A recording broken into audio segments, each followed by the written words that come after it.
Typically in the military, general is the higher rank, but the colonels have the upper hand coming into today's game with a 7-3 record and a win in last year's Chesapeake Challenge Series. And for the generals, well, they're hoping to get their first bowl game title today.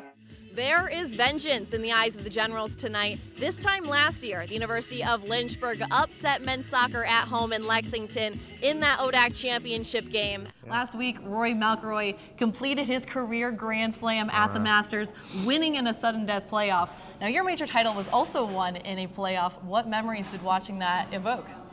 Well, I tell you, that was one of the hardest things I've ever watched. Watching those guys try to win that tournament was so hard. Now, you've had a number of different partners in the booth, some for decades, and I'm curious, what is the strategy for just building chemistry and keeping it for so long? Yeah, it's a good question. I think it's like any friendship. If your toddler self, the one who just picked up their first basketball, caught a glimpse of where you are now, how your game has evolved, who you've become on this campus, what do you think she'd think? You know, I think she'd be very proud of me. Were there any lessons that you had learned or skills that you had developed that you wish you had learned a little earlier on that was maybe an aha moment for you? Yeah, I can answer that one. I wish I'd been a little less of a perfectionist.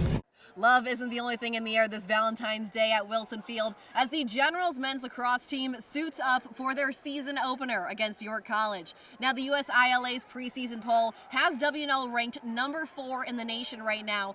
Now, Campbell, I got to talk about the sibling rivalry we saw on the mound. You were just a few feet away from going yard on your little brother. Is there any mercy shown in this matchup? There's never any mercy, you know. Coach, you are walking off this field an ODAC champion. How do you feel? Pure joy. I mean, there's no other way to describe it. Mother Nature has thrown a lot at the team this season. Opening day canceled due to snow. First game in Kannapolis canceled due to weather. And tonight, 34-mile-per-hour wind gusts. How did that affect the mentality on the mound? Honestly, I didn't even think about it. Just go get them, right? What parts of TPC Sugarloaf do you think will best fit your game? I think if I can just drive it well, and if I can keep it in play, I think I'll do real well. How are you balancing celebrating those wins, those dreams that you're now accomplishing with staying level-headed, knowing that there are more games to be played this season? Great question. That's something that I'm actively working on, that balance. And when pressure ran high, you were the one up on the mound with both Nathan DeWitt and Brody, just talking them through the process. What were you telling them? Yeah, I was just telling them I need the most confident pitches you've thrown all day. Those guys have great stuff, and I just want to remind them that they're great pitchers. I'm curious, how important was it getting this win at home in terms of carrying over the momentum? No, this is huge. All you want going into a weekend against a team like Lynchburg's a win, so just getting that off our backs. But one little girl wanted me to remind you that on those bank shots, always aim for the top right corner of the white box behind the hoop. So any comment on that advice? Yeah, well, she's got it all right. When I hit that top right, it's going in. Bank's always open. And I can't help but notice, but you're a little soaked right now. I don't think that's sweat. Can you walk me through what the team just did to you? Yeah, they got me on this a couple years ago too. It's a little bit shocking, but you know, I just there's a lot of love here. I have a lot of love for them.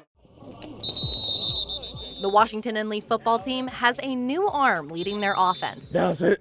Sophomore quarterback Ty Collins. But his loudest cheers come from the sidelines. Here we go. From his big brother, Tony. Yeah, good arm, Wes. The Generals' defensive line coach.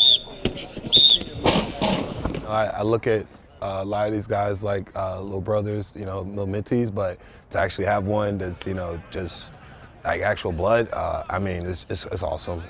Despite all the time they spend together on field, many students haven't spotted the sibling resemblance. Most people around here on campus probably still don't know, but I'm usually laid back and I really don't talk that much, and he's out open, and every time he goes somewhere he's talking to anybody and everybody, so it's pretty opposite, yeah.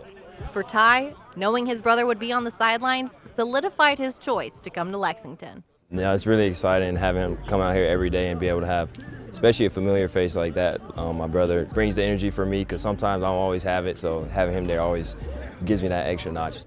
But in true big brother fashion, all Coach Collins wants is to see his little brother succeed as a general. You grow up, you want to see him be better than you, and I get to see that growing process now almost every day. I mean, it's amazing. I tell everybody I'm living the dream.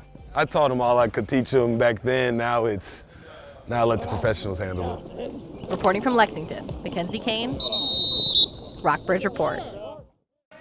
Junior Sarah Zimmerman is one of Washington and Lee's few dual sport athletes.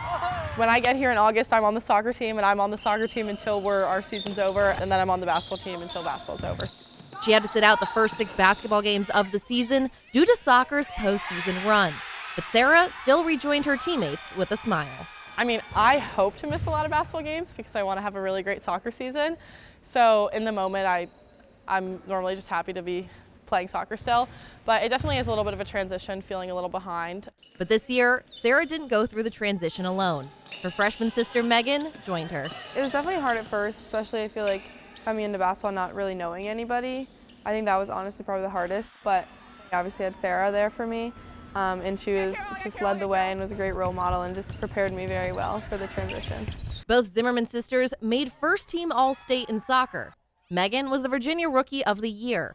And now the two are members of the 19-3 women's basketball team, looking to push past last year's Elite 8 appearance. I mean, there's definitely moments where I'm like, oh my gosh, what am I doing? But I have had such an incredible experience being able to do both of them, and like the hard moments are tough, and you do have to miss out on a lot of things, and we're like never home because we're here for every single break, but it's so worth it. Being able to be a part of teams is something I try not to take for granted. And if you play on a sports team, like I think you know that.